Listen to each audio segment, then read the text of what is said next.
Mga ka-business, baka samantalahin ko itong pagkakataon na to. Kung po pwede po sana, lalambing ako sa inyo. Supportahan niyo po yung Anime Reactors TV. Solid ka business po yan. Tapos ano po kasi siya, bedridden na po, mga ka-business. So sa pamamagitan ng pagbablog, awa ng Diyos nga, na-monetize na siya. Nagkakaroon siya ng kaunting revenue. Kaya maliliit lang kasi yung views niya. Baka pwede po suportahan natin si Anime Reactors TV. Yan. Pero bedridden na po siya. Kaya mapapansin nyo yung at least na mukha niya, pinapakita niya. Cartoon character. Suportahan po natin yan, Anime Reactors TV.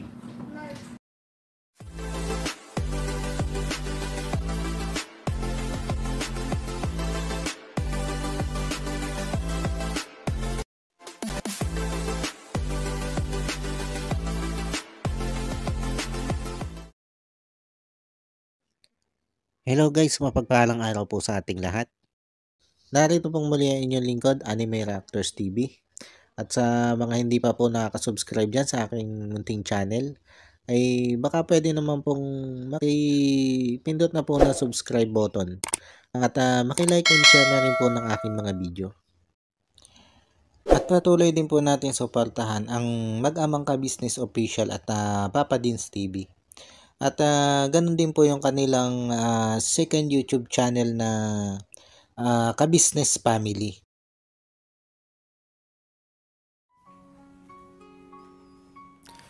Yan, panibagong araw, panibagong reaction ulit po tayo mga ka-business, mga kapapi. At for today's video po ay ang gagawin po natin ng reaction ay patungkol dito. Teka lang kuya. May sabi pala ako may sasabi pala ako. Pero Ika kanya. kay Jonathan, may sasabihin daw sa si Kuya Bong. Jo.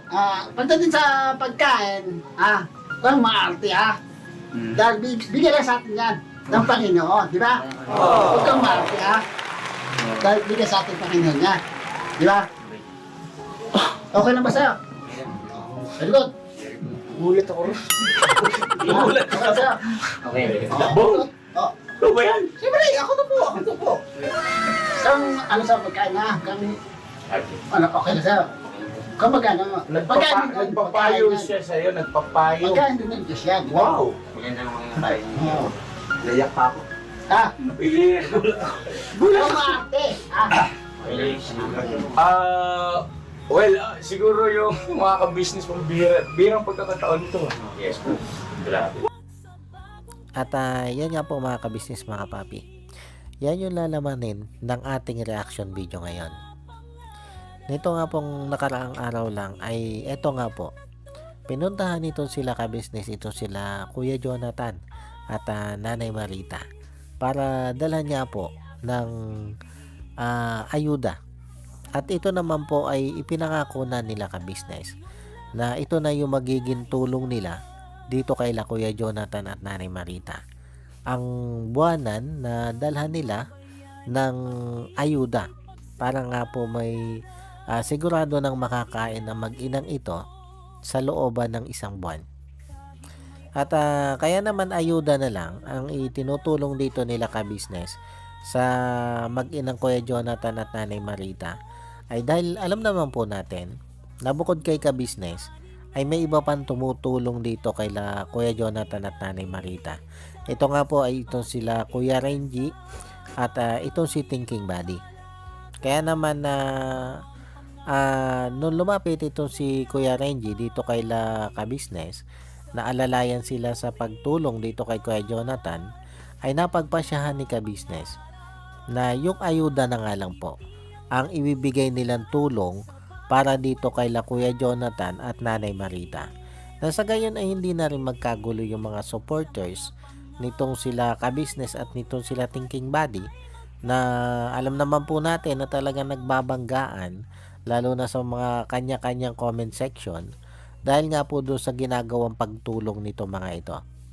Na tila ba pinagsasabong-sabong sila nang dahil sa pagtulong dito kay Kuya Jonathan. At yun naman po yung nangyari dahil din dun sa kakulangan ng koordinasyon dati. Doon nga po sa ginawa nilang pagbablog o dito sa ginawang pagtulong nito sila thinking body dito kay Kuya Jonathan. Kumbaga nagkaroon ng pagkakahati-hati ang mga viewers.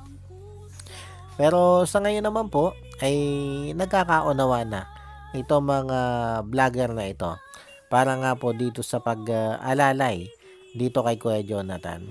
At yun nga po, hinayaan na nila ka-business na ito sila thinking body, Kuya Renji, ay i-vlog itong sila Kuya Jonathan at Nanay Marita at magpaabot ng kanilang makakaya din tulong patungkol dito kay Kuya Jonathan.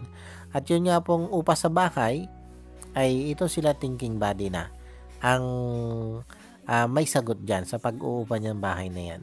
Kaya yun nga po, ang ginawang pagtulong na lang dito ni ka-business ay yung pag-aabot nga po ng kanyang ayuda. At yan, kung minsan ay nag-aabot din sila ng kaunting pera para dito kay Kuya Jonathan.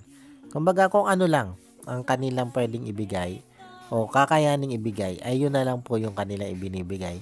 Hindi katulad dati na lahat nga po ng pangangailangan nito sila Kuya Jonathan ay ito sila ka-business ang nagpo-provide. At ito na nga po mga ka-business mga papi. Ito yung main topic natin.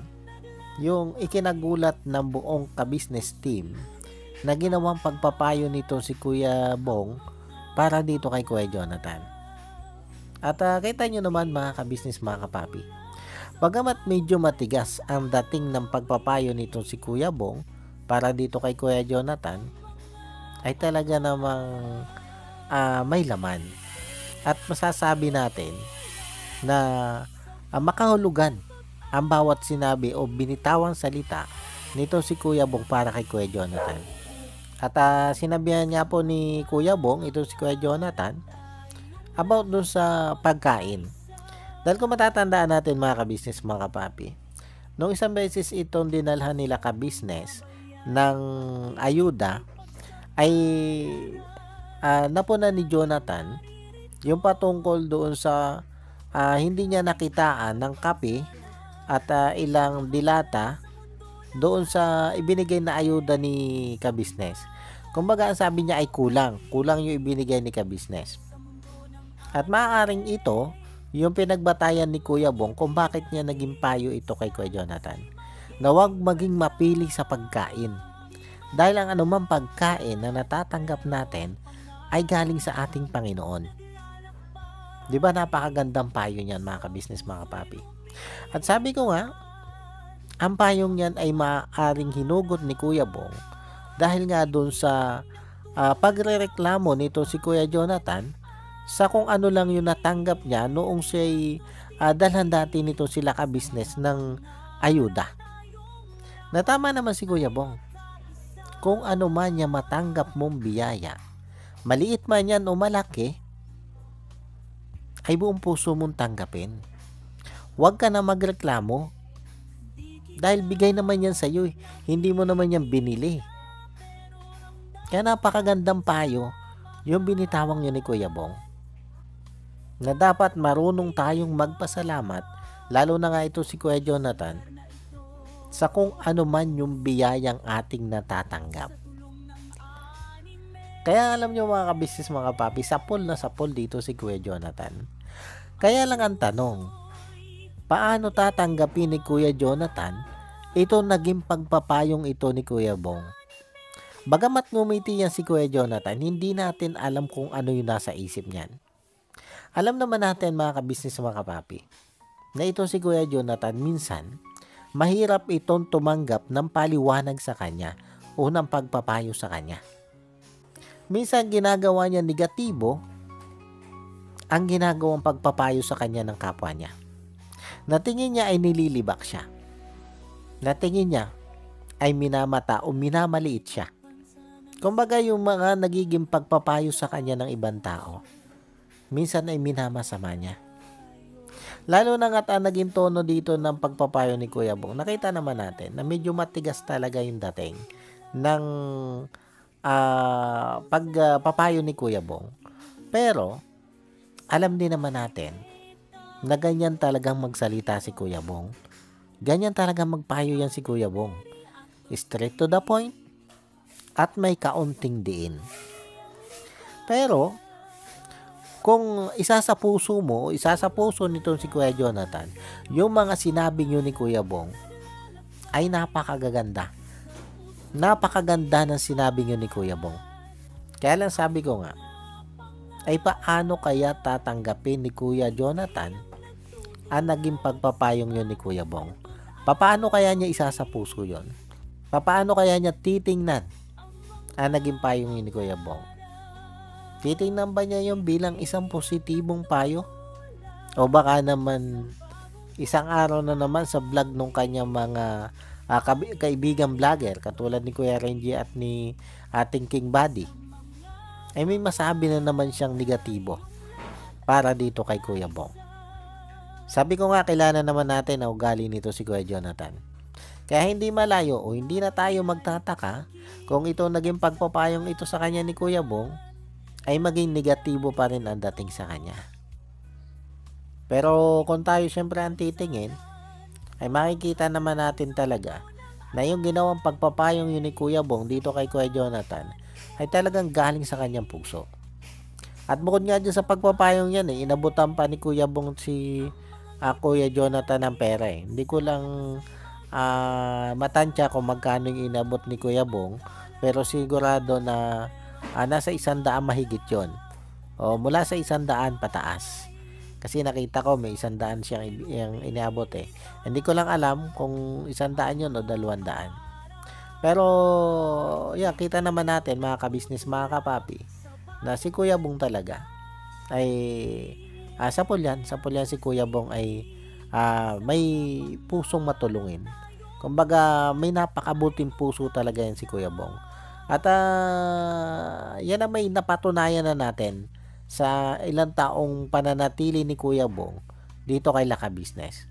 Katulad na lang halimbawa nung nag-solo vlog challenge sila na may premium 100,000 pesos na 3 nga silang nanalo doon. Pero ang pinanalunan niya ay i-donate niya doon sa ampunan at doon sa mga katutubong dumagat. Kumbaga dyan natin makikita kung gaano kalaki at kabuti ang puso nitong si Kuya Bong. Kaya sabi ko nga, itong ginawa niyang pagpapayong ito kay Kuya Jonathan ay nagmula yan sa kanyang puso. Yan yung totoong nararamdaman niya at yan yung totoong galing sa utak niya o sa isip niya.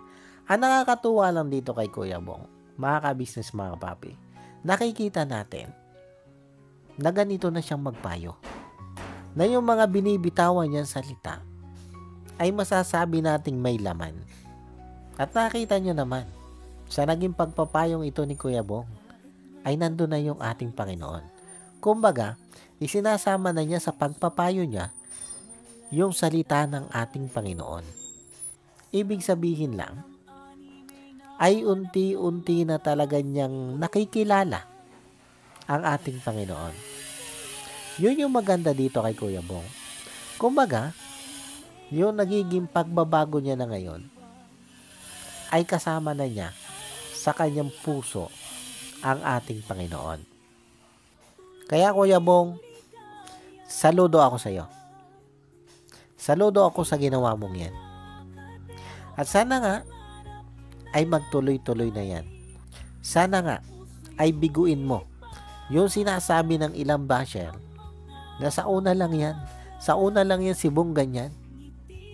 Pero pag nagtagal, tatakas at tatakas din yan dyan kay Laka Business. At babalik na naman yan sa pagbibisyo.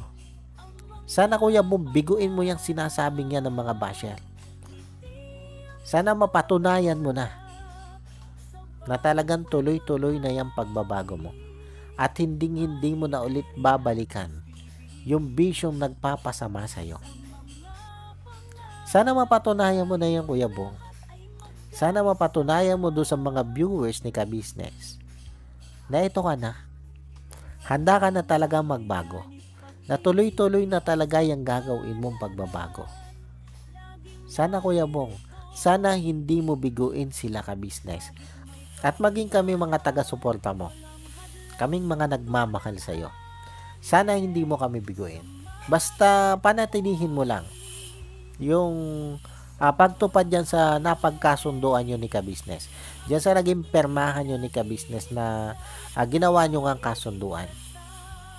Panatilihin mo lang yung pagsunod mo dyan, Kuya Bong. Sigurado, papunta ka dun sa tuloy-tuloy na pagbabago. At tama yan, Kuya Bong, na bukod kay ka-business at sa buong ka-business team ay kasama mo o isinasama mo ang ating Panginoon sa ginagawa mong pagbabago. Paano po mga ka-business mga papi? Hanggang dito na lang muna ulit po. At sana po nagustuhan nyo itong aking reaction video na ito. At muli po ay maraming salamat po sa patuloy pong sumusuporta at sa wala pong sawang nanonood sa aking mga nare-reaction ng video. Maraming salamat po. At yun sa mga hindi pa po nakaka-subscribe dyan sa Muntikon channel, ay baka pwede naman pong makipindot na ng subscribe button at makilike and share na rin po ng aking mga video. At yun, bago po tayo tuloy ang magtapos, ay gusto ko lang pong magpasalamat at i-shoutout. Ito sila Ma'am Nerissa ng New Jersey. Shoutout po sa inyo Ma'am at maraming salamat po sa patuloy nyo pong pagsuporta at sa wala nyo pong sawang panonood sa aking mga nare-reaction ng video.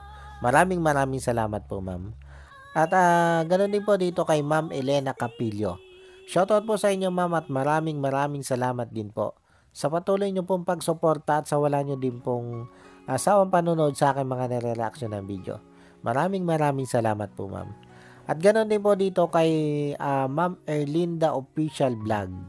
Shoutout po sa inyo Ma'am at maraming salamat din po Ma'am sa inyong suporta. Suportahan po natin yan Ma'am Erlinda Official Vlog. Pa-support po. At ganoon din po dito kay Jewel Channel. Supportan din po natin to si Jewel Channel. Shoutout sa iyo sir at thank you din po sa blessing na ibinigay nyo din po sa akin. At yun, ganun din po dito sa ating magigiting na kagwang ni ka-business. Na ito nga po sila Kagwang Wakiwak Official, Kagwang Intoy Official, Kagwang Bay Papaya Official, Kagwang Buknoy Official, Kagwang Bornok Official, Kagwang Bugi Official, Kagwang Bong Official, Kagwang Damulag Official at Kagwang Istong Official. Suportahan po natin yan na mga kagwang ni ka-business.